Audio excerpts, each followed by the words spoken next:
Hi, welcome back to the Luxe Budget. Today we're going to start a new format of video. I think I mentioned last week, rather than having my first tasting of a wine be on the day of the first pairing, it's Sunday and I am going to open up the Juggernaut Sonoma Coast Chardonnay and try that and then decide what I'm going to make for the rest of the week.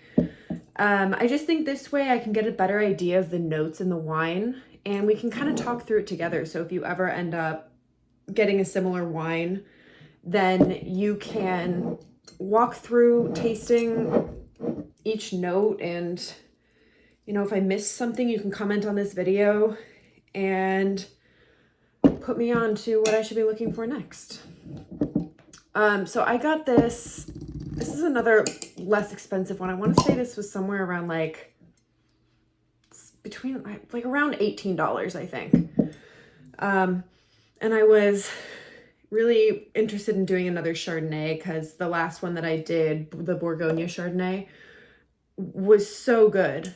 And now I just kind of want to see what else is out there. So we're going to take a little tasting. It's kind of late in the evening, so I don't want to go too crazy.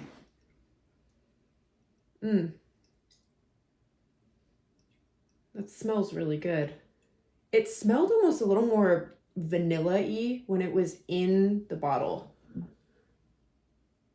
Yeah, it seems like it's got like more of a butteriness to it almost, smelling it in there, but once it opens up a little bit, I'm getting some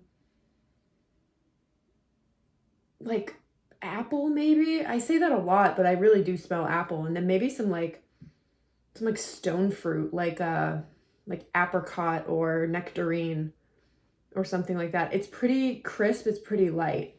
So that's why I'm thinking those ones pair, which I think are pretty typical for a Chardonnay.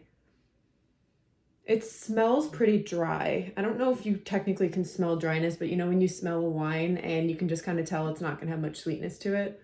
I'm getting that right now. Okay, let's take a sip.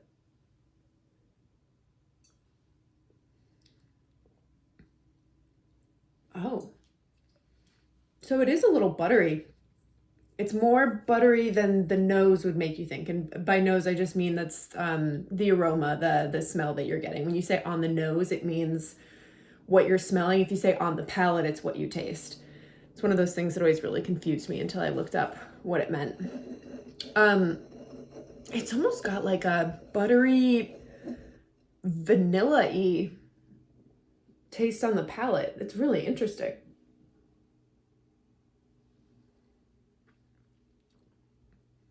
Yeah, you really don't taste any of that fruit. You smell it, but it doesn't come through. I would say it's pretty mild on the minerality side, and that's typically what I like a lot in a Chardonnay, is something that's got that, what do I say? It's like a wet stone almost, like a slate or shale or something like that. Like the kind of thing that you can smell when it rains, if you're by a river or something like that.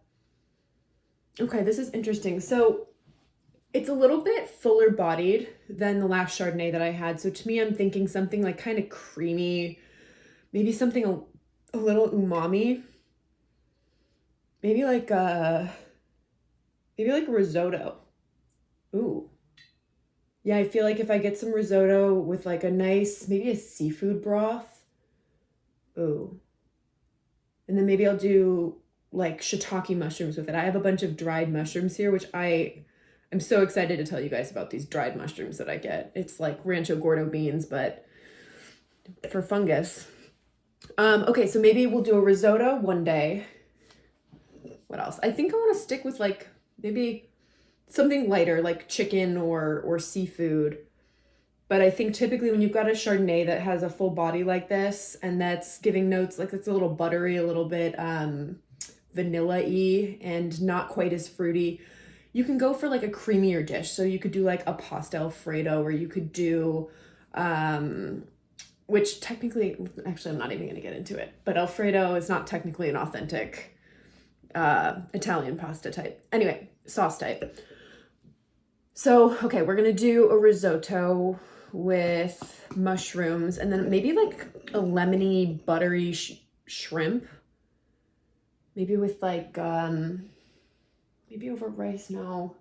Maybe some pasta with that, actually. That sounds kind of good. Or maybe just shrimp by itself and maybe like a side of broccoli or broccolini or something. That sounds really good. And then maybe day 3. Let me think. I do have some chicken thighs still in my freezer. And those are like a milder taste, but they've got that richness to them. Yeah, maybe I'll do like another type of chicken thigh, because the chicken thighs, if you remember last week, were my favorite. So maybe we try to perfect that recipe a little bit or change it up just mildly so that it can complement this wine. Okay, I'm really excited for this week. So again, this is Juggernaut. It is the Sonoma Coast Chardonnay, and so far it's what I think of when I think of a Chardonnay. It's buttery, it's a little oaky, got that vanilla-ish flavor to it. You get some of the fruit on the nose, but not really on the palate. And yeah, overall very interesting. I'm excited to see how this pairs this week. Wow, I cannot get this back in. So stay tuned. I will post my first video tomorrow, and I think I'm gonna do the risotto tomorrow. So thank you for coming. If you have any questions or if you want to know where to get this wine, I will leave the questions in the comments, but I will post this wine in the description. So if you're interested, you can go buy it. Cheers. See you soon.